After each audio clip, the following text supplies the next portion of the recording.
pinakamahirap gawin na tumatay siya, no? Grabe. Yan ito ang pinakamahirap na part na tatanggalin mo yung dugo. Nilagay ko na sa plastic, guys. Kunin ko muna yung pinakulo kong tubig kasi papaliguan ko siya ng diretso. Yan, guys, pagkatapos ko siyang papaliguan ko. Alis ka dyan. Mainit ba? Hindi. Malamig na eh. Malamig na? Hindi. Mainit pa yan.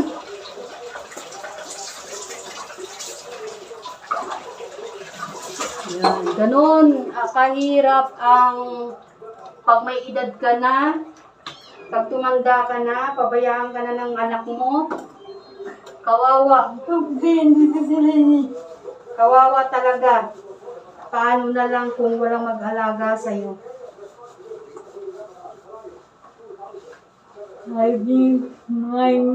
Yung sibigyan ko lang ngayon.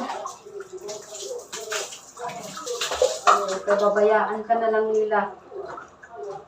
Ganito, guys, ang ginagawa ko, no? Akala nila, wala akong ginagawa. Nag-aalaga ako, guys, ng stroke. Yan. Pag tumai ito, pag dumumi, lahat, guys. No, ako ang nag-aalaga dito sa biyanan ko. Nagpapaligo all around. Lahat. Para may alaga na akong baby. Siyempre, papaliguan mo to. Lalo na pag dumumi to, guys. Yung kamay mo, ma.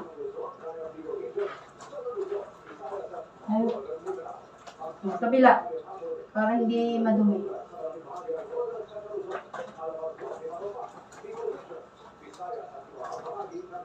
Ayan, shout out dyan sa mga may magulang. Mahalin yung magulang nyo. Huwag kayo mag-away-away sa mga kayamanan.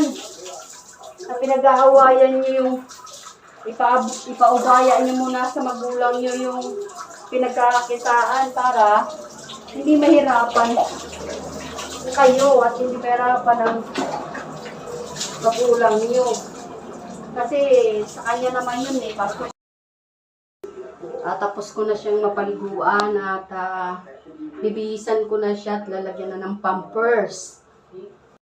Tapos ko na siya na mapaliguan. Ganyan lang siya, no? Ayan. Ayan. Dandahan, ma. Ayan. Ganyan pag-stroke na, guys. Ayan, grabe, diba? Sacrifice talaga ang pag-aalaga sa stroke at ng magulang, no? Huwag yung hahayaan, no? Diba? Kawawa naman. Sa totoo lang, hindi ko naman siya nanay, no? So, sacrifice talaga ako kasi asawa ko yung anak niya, no? Kaya, i-stress talaga ako, no?